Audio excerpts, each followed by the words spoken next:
আজকের নতুন চ্যাপ্টার যার নাম হচ্ছে শতকরা হিসাব। শতকরা হিসাব মানে যা কিছু হিসাব হবে সব 100-র উপর নির্ভর করে হিসাব হবে। সেটা হতে পারে 100 জন, সেটা হতে পারে 100 ভাগ, এই ধরনের। ঠিক আছে, তো এখানে একটা প্রশ্ন করেছে, এবছর অঙ্ক পরীক্ষায় একটি ক্লাসে 60% ছাত্রছাত্রী 80-এর বেশি নম্বর পেয়েছে। ক্লাসের মোট ছাত্রছাত্রী 50 জন হলে কতজন ছাত্রছাত্রী 80-এর বেশি নম্বর পেয়েছে? ঠিক আছে, কি বলছিল? 60% ছাত্রছাত্রী 80-এর বেশি নম্বর পেয়েছে। ঠিক আছে, তার মানে কি, যদি ছাত্রছাত্রী 100 জন হতো তার মধ্যে 60 জন কি হয়েছে?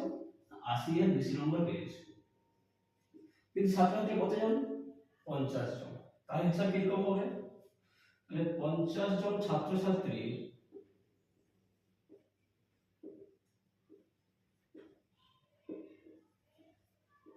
60% সমান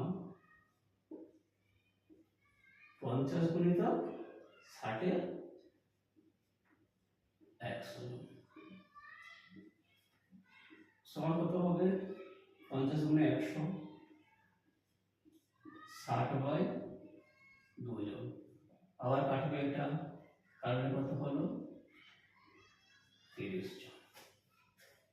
তাহলে ওই কতজন ছাত্রছাত্রী 80-এর বেশি নম্বর পেয়েছে? এই 60% ছাত্রছাত্রী 80-এর বেশি নম্বর পেয়েছে। এই 60% মানে কত? এই 30 জন। তাহলে উত্তর কি হবে? 30 জন ছাত্রছাত্রী 80-এর বেশি নম্বর পেয়েছে। 80-এর বেশি নম্বর পেয়েছে। এই 60-এর জায়গায় যদি 40 থাকতো কি হতো? এই 60কে আমরা যখন 40 করতাম